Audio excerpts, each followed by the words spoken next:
이제 연준 쪽에서도 나오고 시장에서도 나오는 게 금리는 인하할 건데 일단 보험성 인하에 대한 단어들도 많이 나오고요. 맞습니다. 그리고 지금 CME 패드워치에서 보면 내년 상반기 안에 벌써 금리 인하 2번 전망하는 게 지금 80%가 넘어갑니다. 예. 어떻게 보세요? 실제로 그렇게 될 거라고 보세요? 시장은 이미 인슈런스 컷으로 가 있죠. 네. 네, 이미 도달해 있습니다. 연준을 압박하고 있고요. 95년에서 97년 사이에 앨런 그린스펀 연준의장 시절에 100bp 정도를 인하했고요. 그러면서 95년부터 99년에 경기가 안 무너졌어요. 그러니까 경기 침체가 와서 그때 연준이 금리를 내리는 게 아니라 95년부터 인슈런스 컷을 해서 경기 침체를 안 오도록 만드는 네. 적극적인 경기 부양적 통화 정책을 앨런 그린스펀이 펼쳤는데 지금 시장 참여자들은 그걸 요구하고 있는 거죠. 당신들 똑바로 해라. 주식시장 망가뜨리면 재미없을 거야. 이제 이러면서 윽박지르고 있는 그런 분위기인데요. 네. 저는 조금 앞서가고 있다고 생각을 해요. 왜냐하면 95년의 물가는 사실은 연준이 충분히 그럴 만한 정책을 펼칠 정도로 문제가 없었어요. 인플레이션 압력 측면에서. 네. 그리고 95년이 어떤 때입니까? 2000년 닷컴 버블이 오기 전이잖아요. 네. 아주 자신 있게 인슈런 컷은 없을 겁니다라고 주장하기는 저도 쫄리지만 그냥 이코노미스트 입장에서는 어렵다라는 게 2000년부터 23년이 지났지 않습니까? 네. 23년간 풀린 유동성이 지난 100년간 풀린 유동성의 거의 70%예요. 2000년 이후에 닷컴 버블 터지면서 연준이 금리를 내리고 통화정책을 완화적으로 펼치면서 지난 20여 년간 펼쳤던 M2, 미국의 총통화가 지난 100년간 풀린 통화의 거의 70%거든요. 예, 그리고 2008년 금융위기가 있었지 않습니까? 2008년 이후에 풀린 통화가 거의 한 40%고요. 2008년 이후부터 지금까지 풀린 통화의 거의 한 45%가 팬데믹 2020년 3월 이후에 2년 반 만에 풀렸어요. 네. 그게 95년도에 시중에 풀린 유동성하고 천양지차죠.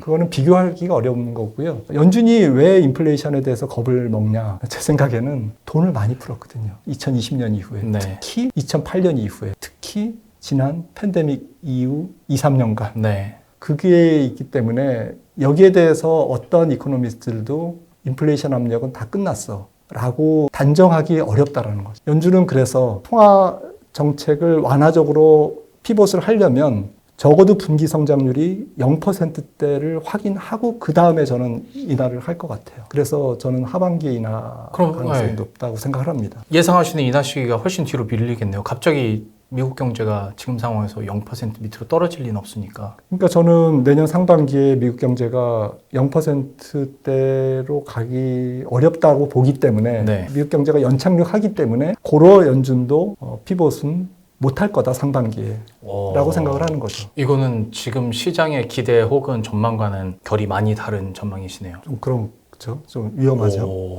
그래서 시장이 망가지냐? 그건 또 아닐 것 같아요. 왜냐하면 경기가 연착륙하고 피봇은 미뤄지지만 기업 실적은 부러지지 않을 거거든요. 네. 우리가 보는 뭐 내년도 S&P 500 EPS 10%, 뭐 약간 뭐 깎여도 한 9%. 이게 만약에 충족이 된다면 18.5배 S&P 500 PR이 얼마나 부러지겠습니까? 거기다가 내년도에도 AI가 스토리가 계속 뭔가가 나오면 그렇죠. PR을 리레이팅 시킬 수 있는 스토리가 있잖아요. PR을 뭐 조금 땡겨서 미래 이익을 뭐 3년치 땡겨서 뭐 조금 플레이를 한들 그게 뭐 죄입니까? 그러니까 성장주 플레이는 항상 그렇기 때문에 제 생각에는 뭐 연준의 피봇이 내년 상반기에 안 일어난다고 해서 시장이 망가지느냐. 꼭 그렇게 1대1로 생각하기에는 또 어렵다라는 거죠. 지금 패드워치에 따르면 상반기에 못해도 2번은 할 것 같은 그런 수치들이 막 나오는데 대표님께서 보시기에는 미국의 통화 정책 좀 어떻게 흘러갈 것으로 보세요? 이제 통화 정책에 대한 부분은 패드워치를 보니까 너무 잘 설명을 잘 해주고 있더라고요. 그 확률이 굉장히 정확하더라고요.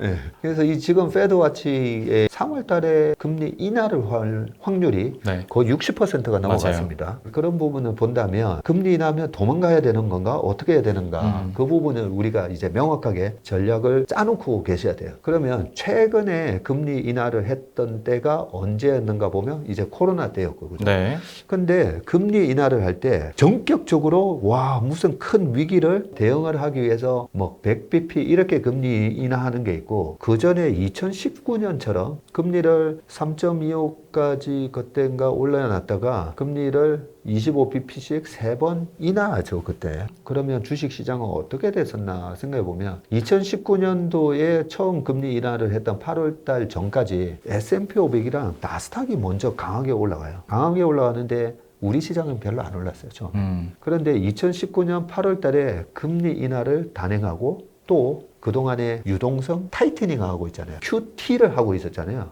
페드가 채권을 사주는 게 아니라 갖고 있던 채권을 계속 팔면서 시중의 유동성을 계속 흡수했었죠. 근데 2018년 3월부터 시작했던 그 QT가 2019년 8월 달에 중단이 되고 그리고 금리도 인하를 시작합니다. 네. 그때부터 우리 시장이 쫙 올라가기 시작해요. 그래서 연말까지 시장이 오르면서 플러스 7%로 끝났고 S&P 500은 그해 28.8%로 끝나거든요. 그러면 우리가 19년을 상상을 해보면 내년 3월까지 일단 금리 인하하기 전까지는 미국 시장이 계속 강세를 보이면서 시장을 전체 주식시장을 견인을 하겠구나라는 생각을 하면 되는데 최근에 딱 시장이 그렇잖아요. 미국 왜 이래 안 빠지지?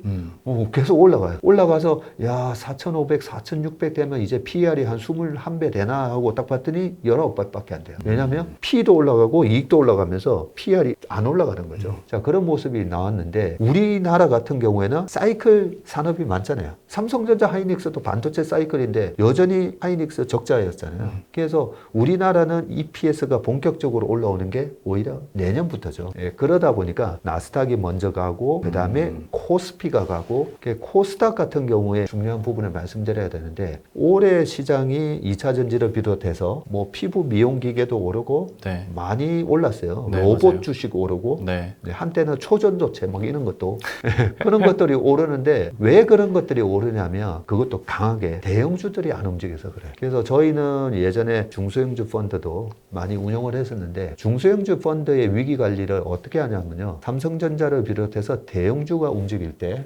중소형주가 오히려 위험해집니다. 수급이 그쪽으로 빨려 들어가거든요. 아니 시장은 강한데 왜 중소형주는 안 올라갑니까? 아니면 코스닥은 왜 이래 지지부진해요? 했던 게 그런 것들이 2016년 하반기부터 2017년도 그때 당시에 이제 삼성전자부터 하이닉스 같은 큰 대형주들이 올라가고 그러면서 시클리컬 주식들도 막 올라가거든요. 그런 국면에서 2015년 상반기까지 강했었던 바이오라든지 그 다음에 중국 소비주 관련 주식들 그런 것들이 되게 약해집니다. 그런 걸로 보면 내년 상반기까지는 우리나라 대형주 중심으로 좀 매매를 하시면 좋을 것 같고요. 미국 시장이 매그니피센트 7 종목만 너무 땡겨놓고 나머지 주식도 보면 아니 이런 주식들도 이렇게 싸게 거래되나 했던 게 막 올라오거든요. 대형주가 충분히 비싸지면 그 다음에는 중소형주가 올라오는 장인데 지금은 약간 미국 시장하고 우리나라 시장은 약간 다르게 미국의 중소형주랑 우리나라 대형주들이 움직이는 그런 장이 펼쳐질 것 같고요. 그런 측면에서는 좀 전략을 코스피 중심으로 잘 짜줬으면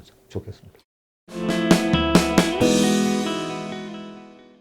금리 얘기도 잠깐 해주세요. 이것도 역시 저희 출연하는 전문가들마저도 그러니까 몇 명 안 되긴 하지만 그 전문가들도 다 금리 인하 시기와 금리 인하 속도에 대해서는 좀 다 다르게 말씀하시더라고요. 예. 교수님의 전망과 뷰는 어떻습니까? 저는 뭐 시장 콘센서스하고 제 전망이 거의 비슷하더라고요. 지금 시장은 그 페드와치라고 있지 않습니까? 네. 거기서 내년 3월부터 인하해가지고 내년에 6차례 인하한다. 맞아요. 폭은 1.5%포인트일 것이다. 그렇게 네. 전망하는데요. 예, 저도 내년 3월부터 페드가 인하하리라고 보고 있습니다. 그럼 진짜 상반기 안에 3번 인하하는 거예요? 예, 저는 그렇게 보고 있는데요. 아. 예, 제가 그렇게 보는 이유는 우선 이제 물가 상승률이 많이 안정되고 있다는 겁니다. 네. 예, 최근에 그 개인 소비 지출 물가 지수 헤드라인은 2.6%였죠. 그 다음에 근원은 3.1%인데요. 뭐 헤드라인은 내년 상반기에 저 2% 초반에 저는 접근하리라고 보고 있고요. 근원은 내년 하반기 가면 2% 예, 접근하리라고 보고 있고, 예, 그 다음에 앞서 말씀드렸습니다만 실제 GDP가 내년 1분기에 잠재 GDP 밑으로 떨어진다는 거죠. 네. 그래서 제가 테일러 준축이라고 적정금리를 추정한 하나 방식이 있거든요. 네. 그로 추정해 보면 내년 상반기 말에 미국의 그 적정금리 수준이 2% 중반까지 나와버리거든요. 그래서 지금 5.5%니까 저는 인하할 가능성이 높다 그렇게 보고 있습니다.